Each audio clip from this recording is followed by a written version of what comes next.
જય શ્રી કૃષ્ણ બહેનો। તો આજે આપણે બનાવશું રાજસ્થાની સ્પેશિયલ દાલ બાટી।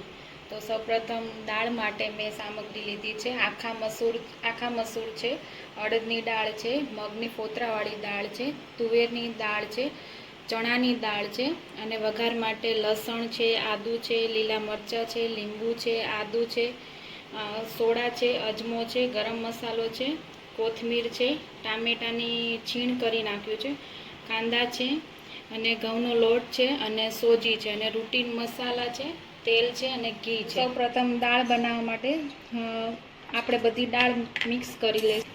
તો હવે આપણે દાળ ધોઈ નાખી છે। હવે આપણે કુકરમાં ગરમ પાણી લીધું છે। ગરમ પાણી થાય એટલે આપણે દાળ બાફવાની છે। ગરમ પાણી થઈ ગયું છે। હવે બાફવા માટે દાળ આપણે કુકરમાં નાખી દઈશું।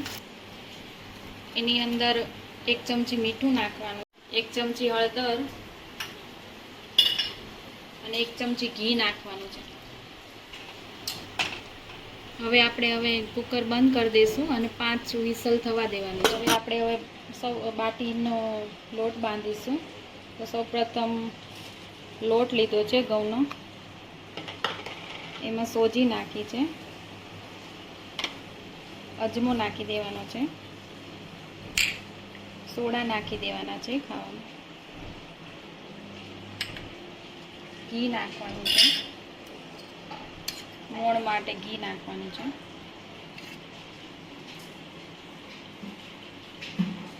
બે ચમચી જેટલું ઘી લીધું છે મેં, મીઠું નાખવાનું છે,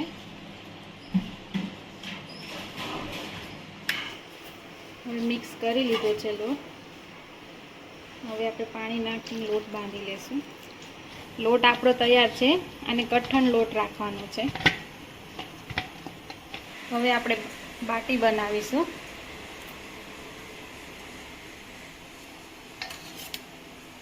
આવી રીતના પછી ચપાતી કરવાનું છે।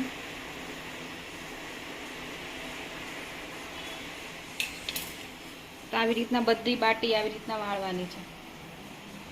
દાળ આપણી બફાઈ ગઈ છે। હવે આપણે એનો વઘાર કરીશું। પ્રથમ વઘાર માટે 2 ચમચી ઘી નાખીશું,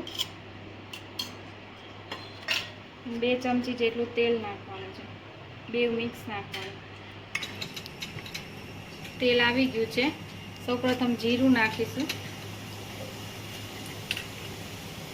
સૂકા લાલ મરચાં, લીમડો, થોડી હિંગ, લસણ, આદુ, લીલા મરચાં, ડુંગળી નાખવાની છે।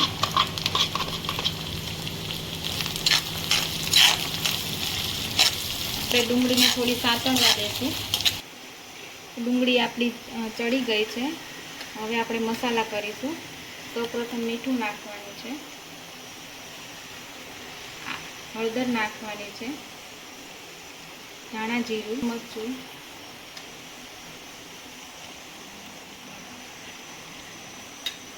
ગરમ મસાલો નાખવાનો છે।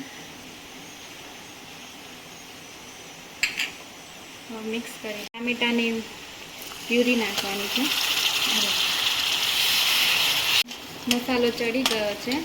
હવે આપણે દાળ નાખીશું।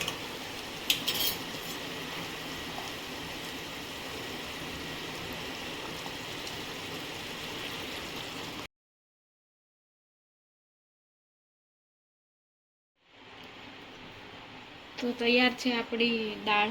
હવે એમાં લીંબુ નાખીશું, થોડી કોથમીર નાખવાની છે। તો તૈયાર છે આપણી દાલ બાટીની દાળ। તો બાટી આપણી તૈયાર છે। હવે આપણે એને શેકીશું। હું અપમની લોટીમાં શેકું છું। તો લોટી ગરમ થઈ ગઈ છે। હવે એક ચમચી જેટલું ઘી નાખવાનું છે। તો ઘી નાખી દીધું છે। હવે આપણે બાટી મૂકી દઈશું। આને 10 થી 15 મિનિટ ધીમા ગેસે થવા દેવાની છે અને ઉપર ઢાંકી દેવાનું છે। હવે આપણે એને ઢાંકી દઈશું। હવે આપણી બાટી એક સાઈડ થઈ ગઈ છે। હવે આપણે એને બધી પલટાવી દઈશું। કલર બીજી સાઈડ બી કલર આવત થવા દેવાનો છે. હવે ફરીથી 1 ચમચી ઘી નાખીશું. આને બી 10-15 મિનિટ સુધી રહેવા દેવાની છે ઢાંકીને. 10 મિનિટ થઈ ગઈ છે. આપણી બાટી થઈ ગઈ છે, જોઈ શકો છો તમે. હવે એને લઈ લેશું. બાટી આપણી તૈયાર થઈ ગઈ છે. હવે આપણે એમાં ઘી નાખીશું. હવે આપણે સર્વ કરીશું. અને મેં દહીંના રાયતા જોડે સર્વ કર્યું છે. દાળ છે, ડુંગળી છે અને છાશ છે. તો તૈયાર છે આપણી દાળ બાટી. જો તમને અમારો વિડીયો ગમે તો લાઈક, શેર અને સબસ્ક્રાઈબ કરવાનું ભૂલતા નહીં.